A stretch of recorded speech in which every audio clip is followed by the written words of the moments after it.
ज्योतिष के विषय को कुछ आगे बढ़ाते हुए मैं आपसे निवेदन करना चाहूँगा कि जैसा कि एक हम लोग जानते हैं कि ज्योतिष में पंचवर्गीय, सप्तवर्गीय, षोडश वर्गीय इस तरह की कुंडलियाँ बनाई जाती हैं। लेकिन इसके पहले की वर्गों पे मैं आपसे जानना चाहूँगा सर, मैं ये पहले जानना चाहूँगा कि ये राशियाँ और भाव, फिर उसके बाद में जो वर्ग बनते हैं, ये क्या है और उन पर थोड़ा विशेष प्रकाश डालें। साधारणतः यह भ्रांति रहती है कि भाव क्या हैं, राशियां क्या हैं और राशियों के अंदर वर्ग क्या है। मैंने बहुत बार पंडितों से सुना है, वो कहते हैं कि वर्ग कुंडली में 5वां भाव। हास्यास्पद बात है, दुर्भाग्यपूर्ण भी है कि हमारा ज्योतिष का ज्ञान कितना छिछला है, ये इसका द्योतक है। इसलिए मैं इस बात को स्पष्ट करना बहुत उचित समझता हूँ कि भाव, राशि और राशियों के अंदर के वर्ग क्या भेद रखते हैं, इनके अंदर दृष्टियाँ कैसे देखी जा सकती है, भाव कहाँ होते हैं और कहाँ नहीं होते हैं, और राशियों में भाव होते हैं कि नहीं होते हैं, वर्गों में भाव होते हैं अथवा नहीं होते हैं, दृष्टियाँ कहाँ देखी जाती है, इन सब का विवेचन आज हम कर रहे हैं। प्रश्न बहुत अच्छा और गंभीर है, क्योंकि ये प्राथमिक प्रश्न है जो एक ज्योतिषी को जानना चाहिए। यहाँ पर ये कुंडली बनी हुई है,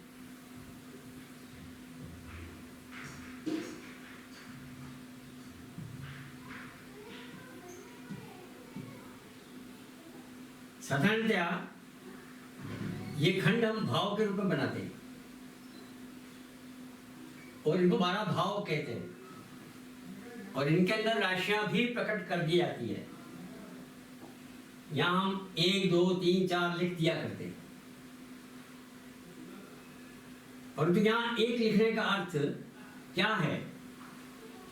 क्या यह पहला भाव है या पहली राशि है? यह पहला प्रश्न है। यह पहला भाव भी है और मेष राशि भी है, परंतु पहला भाव और मेष राशि एक दूसरे के ऊपर ओवरलैप नहीं है। पहला भाव यहाँ से प्रारंभ होकर के यहाँ समाप्त हो रहा है, राशि शायद यहाँ से प्रारंभ होकर यहाँ समाप्त हो रही हो।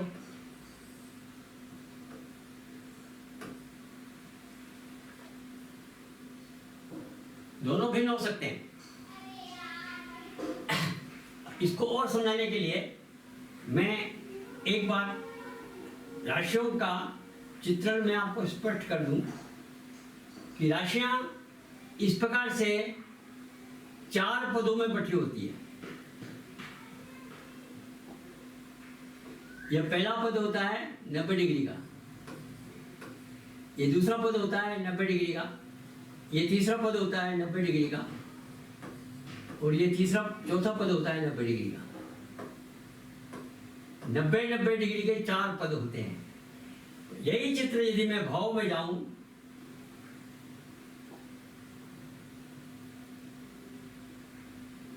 भाव में आऊं, तो ये 90 का होना आवश्यक नहीं है।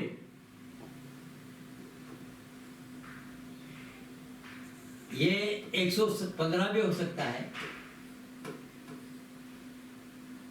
और ये 115 होगा तो ये 65 होगा, 175 ये 75 का होगा। इन दोनों का जोड़ 180 है, ये पक्का है, ठीक है ना। परंतु ये 75 है, ये 115 डिग्री है।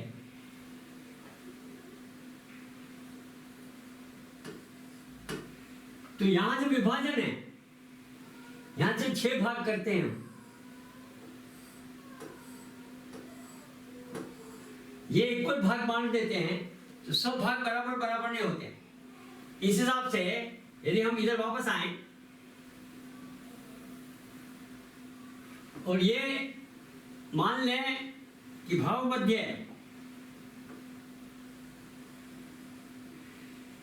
तो ये वाला भाग और ये वाला भाग बराबर डिग्री का नहीं होगा। यहां इस हिसाब से देखा जाएगा तो इसका छठा भाग ये करीबन 12 का होगा, 12 डिग्री से थोड़ा ऊपर होगा। ये 17-18 का होगा। कुल 30 डिग्री है। ये चारों केंद्र 30 डिग्री के होते हैं, परंतु ये 24 डिग्री का ही रह गया, ये भी 24 डिग्री का रह गया, और ये यहां 12 डिग्री का रहेगा। यहां से लेकर यहां तक सब भाग 12 डिग्री के रहेंगे, और यहां से ये 34 डिग्री के हो जाएंगे, 34 या 38 डिग्री के हो जाएंगे बाकी वाले। ये वाला भाग ये अपना 17-18 का, यानी ये 17 का हो जाएगा, ये 34 हो जाएगा, 34 हो जाएगा, ये 34 हो जाएगा। तो जो डिस्ट्रीब्यूशन राशियों का भाव में है वो एक जैसा नहीं है, और वह अक्षांश पर निर्भर करता है। और दूसरा यह निर्भर करता है कि मध्य भाग कहाँ है। अब मैं एक उदाहरण ले रहा हूं। कन्या राशि 5 अंश 28 डिग्री ये राशि है, ये डिग्री है। ये उदाहरण के तौर पर मैंने एक ले लिया कन्या राशि का 28 अंश में ले रहा हूं समझाने के लिए।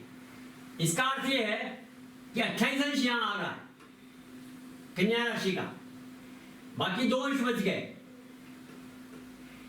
28 अंश इधर है, जबकि ये 17 अंश है। 28 में से 17 अंश ये है, बाकी के अंश किधर है? बाकी 11 अंश इधर है बारहवें भाव में। तो 11 अंश इस राशि के, कन्या राशि के इधर हैं, और 2 अंश के बाद ये कन्या राशि खत्म होकर के तुला राशि आ गई। तो पहली बात तो ये समझ लीजिए कि भाव और राशि ये दोनों भिन्न हैं। जो दृष्टियां देखी जाती है वो राशियों में होती है। हम भाव पर दृष्टि तब देखते हैं, भाव मध्य पर दृष्टि देखी जाती है या ग्रहों पर दृष्टि देखी जाती है। भाव से भाव पर दृष्टि नहीं देखी जाती। ग्रह राशियों में विराजित हैं, उन राशियों से राशियों पर ही दृष्टि हुआ करती है, किंतु समझने के लिए हमने पंचम भाव पर दृष्टि बताया गया है। तो पंचम भाव पर दृष्टि का अर्थ है पंचम भाव के मध्य भाग पर उस दृष्टि का अर्थ है। यहां भी भ्रांति है। इन भ्रांतियों को दूर करने के लिए ही अखिलेश जी ने यह चाह करके प्रश्न पूछा है कि ये भ्रांति दूर हो। साधारणतः यह भ्रांति रहती है, ये पंचम भाव को देख रहा है। अरे पंचम भाव को देख रहा है तो पंचम भाव को देख रहा का अर्थ क्या? तो पंचम भाव को देखने का अर्थ यह रहा कि पंचम भाव के मध्य को देख रहा है। यहां एक बात और बता देना चाहूंगा।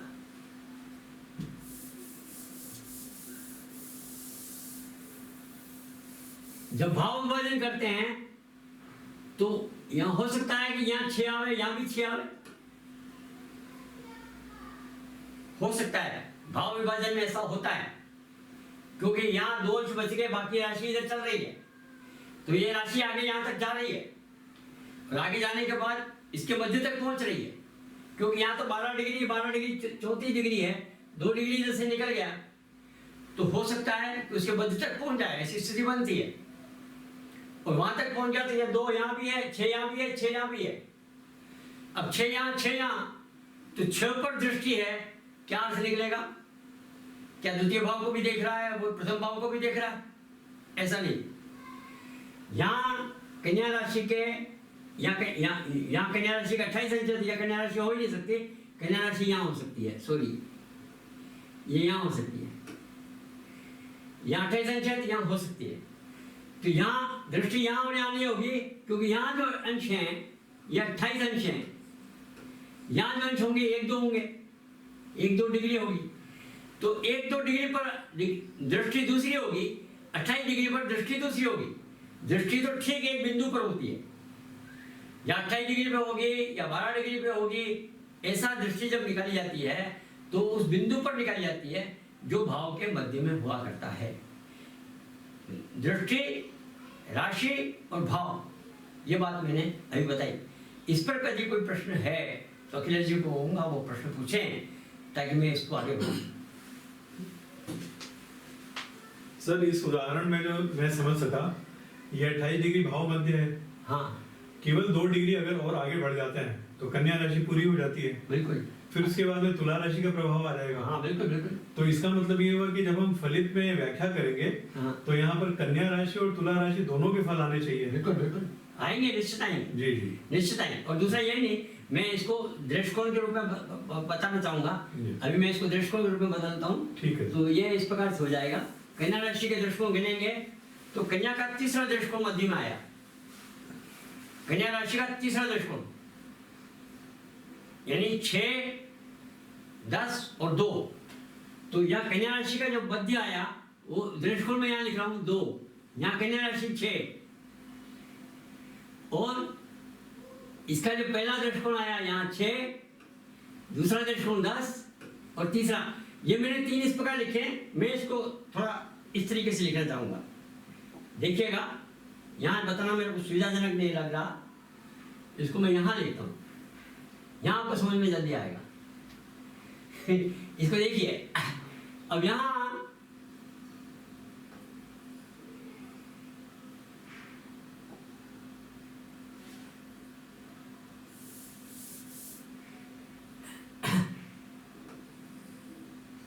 ये कन्या राशि यहाँ से प्रारंभ हो रही है। मान लीजिए ये कन्या राशि प्रारंभ हो रही है, द्वादश भाव है और यहाँ तक 10 डिग्री हो गया,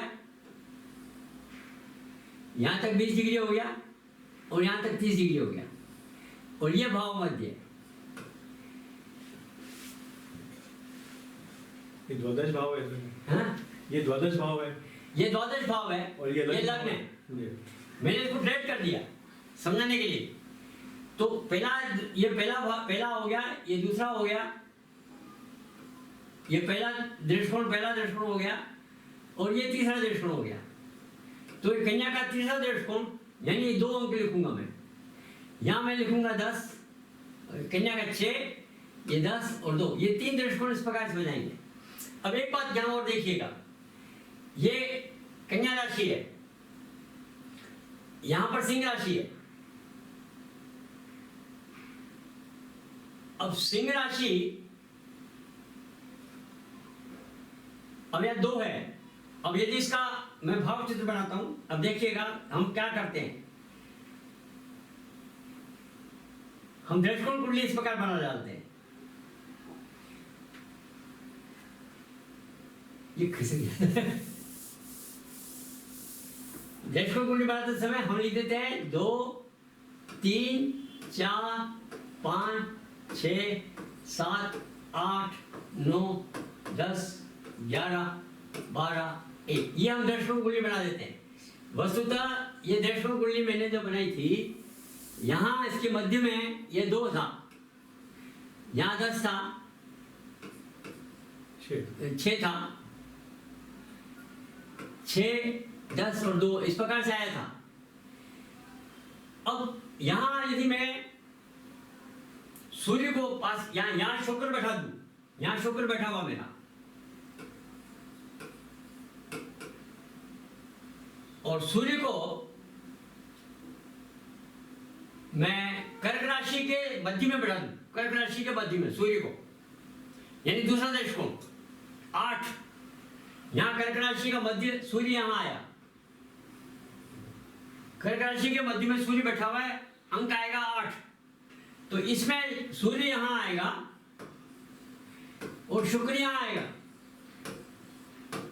क्या कह सकते हैं ये इस पर दृष्टि डाल रहा है? ये 11वें भाव में, ये पहले भाव, दूसरे भाव, पहले भाव में, क्या सूर्य शुक्र पर दृष्टि डाल सकता है? परंतु हमारे पंडित लोग बता देते हैं कि सूर्य की शुक्र पर दृष्टिकोण पर दृष्टि पड़ रही है। कितना भ्रांत है। अब इस भ्रांति को लेकर के फलादेश किए जा रहे हैं। ये बहुत अच्छा उदाहरण लिया सर आपने। ये लग्न भाव, हाँ, ये द्वादश भाव और ये एकादश, और ये एकादश भाव, यहाँ सूर्य बैठा है। अब एकादश भाव में सूर्य द्वितीय दृष्टांत में बैठा है, हाँ, यानी कि 10 से 20 डिग्री के बीच में, हम तो 19 डिग्री मान लेते हैं। 19 मान लीजिए।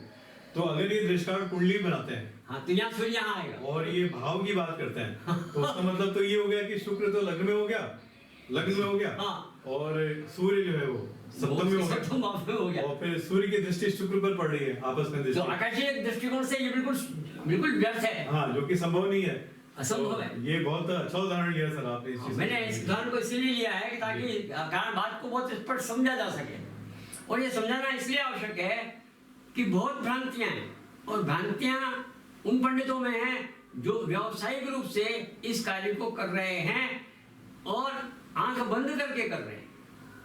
इसका नाम है दृष्टि, ज्योतिष है दृष्टि, और हम दृष्टि खो करके दृष्टि ले रहे हैं। ये दुर्भाग्य, इस दुर्भाग्य का क्या किया जाए अखिलेश जी, मैं नहीं समझ पाया। तो ये मैंने एक बार का बताया, ये भाव में दृष्टि सोचना ये बहुत गलत है। जो वर्ग है, वर्ग राशियों का भाग है, भाव का भाग नहीं है। वर्ग राशियों का भाग है, राशियां भिन्न स्तर पर हैं, भाव भिन्न स्तर पर है। भाव हमारे पृथ्वी के भूमध्य तल के होराइजन पर है, जबकि राशियां कक्ष में हुआ करती है, अपने अपने कक्ष में, जिसको हम पृथ्वी के कक्ष में प्रक्षेपित करके देखा करते हैं। यहाँ हम प्रक्षेपित कर रहे हैं, हमारे भूमध्य तल के ऊपर प्रक्षेपित करके जो कुंडली बनाते हैं वो हमारी कुंडली होती है। इन दोनों में बहुत अंतर होता है, वो अंतर भी आपको समझा देता हूँ।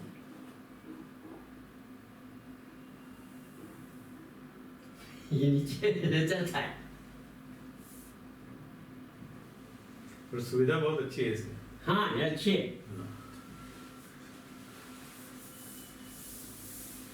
देखिएगा, मैं क्या बता रहा था अखिलेश जी, ये भाव के बारे में बता रहे थे। भाव बता रहा था, और भाव के साथ साथ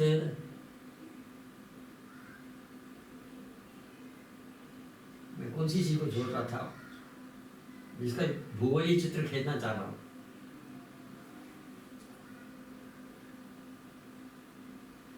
भाव और राशियों के तुलनात्मक। हाँ, मैं भाव कुंडली और राशि कुंडली को समझा रहा था। जी।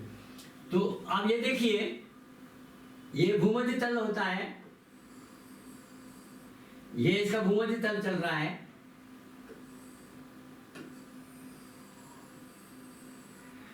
और ये कक्ष होता है। मैं इसको बिगाड़ देता हूं बीच वाले को। ये भूमध्य तल पर बना हुआ है,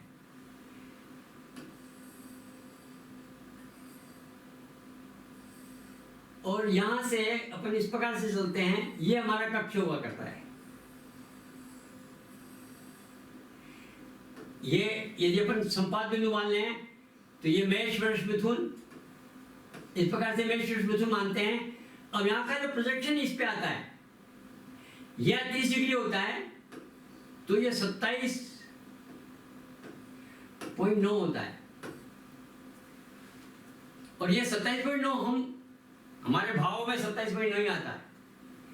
इस 30 डिग्री का 27.9 ही लिखा जाता है भाव में, और इसीलिए भाव कहीं छोटे कहीं बड़े हो जाते हैं। ये क्रांति पथ है, ये क्रांति पथ है, और ये भूमध्य तल का पथ है। ये वाला जो बताया सर आपने, ये क्रांति पथ है, ये क्रांति पथ है। हाँ, इसी पर। अच्छा। और ये हमारा भूमध्य तल का पथ है। तो क्रांति पथ पर जो गति हो रही है, उसका प्रक्षेपण आपने भूमध्य तल पर लिया है। वो हमारा जन्म कुंडली है, और वहाँ भाव है।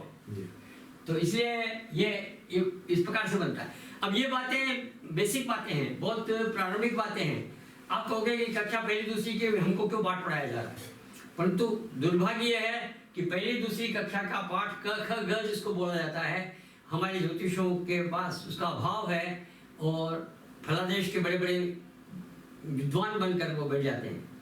ये दुर्भाग्य है, और ये दुर्भाग्य दूर करना तब सिद्ध होगा जब आप सजग होंगे, आप समझेंगे, और इनकी अवधारणाओं को बहुत स्पष्ट रूप से आगे से आगे बढ़ाएंगे। और कम से कम ज्योतिर्विदों को मैं करबद्ध प्रार्थना करता हूँ कि वे इन बातों को बहुत सावधानी से समझें और समझाएं, ताकि ज्योतिष की विधा जो है सही रूप में आगे से आगे बढ़ सके। ये इसके बारे में मेरा कहना है। जी सर, देखें तो विषय बहुत रोचक है ये, और बहुत सारी भ्रांतियों को दूर कर रहा है। खास करके राशि और भाव का जो आपने बताया, और एक उदाहरण लेकर के 28 डिग्री का आपने बताया, तो ये बहुत ही स्पष्ट ये चीज़ समझ में आ रही है। और हमारे आप श्रोताओं से निवेदन है कि इस विषय को आप ध्यान से सुनेंगे और अपने सुझाव देंगे। हम इस विषय को आप चाहेंगे तो और भी आगे लेकर चलेंगे। और गुरु जी, आपका बहुत बहुत धन्यवाद, इतने आसान शब्दों में आसानी से आपने समझाया, इसके लिए मैं तो तब धन्यवाद मानूंगा जब आप श्रोता इस विषय को समझकर इसकी वृद्धि में सहयोगी होंगे और आगे से आगे बढ़ाएंगे। चैनल को सब्सक्राइब करेंगे। साथ में हम एक मैगजीन भी बना रहे हैं। उस मैगजीन के अंदर हम इन लेखों के माध्यम से भी इनका स्पष्टीकरण करने वाले हैं। वो कुछ ही दिनों में आपके सामने प्रस्तुत होगा। आप ध्यान से देखिए, पढ़िए और आगे से आगे विस्तार कीजिए। ज्ञान का विस्तार करना, सही ज्ञान का विस्तार करना हमारा उद्देश्य है। यो वही वैज्ञानिक हमारी दृष्टिकोण है। इसको लेकर हम आपके सामने उपस्थित हुए। आप नमस्कार, धन्यवाद। नमस्ते।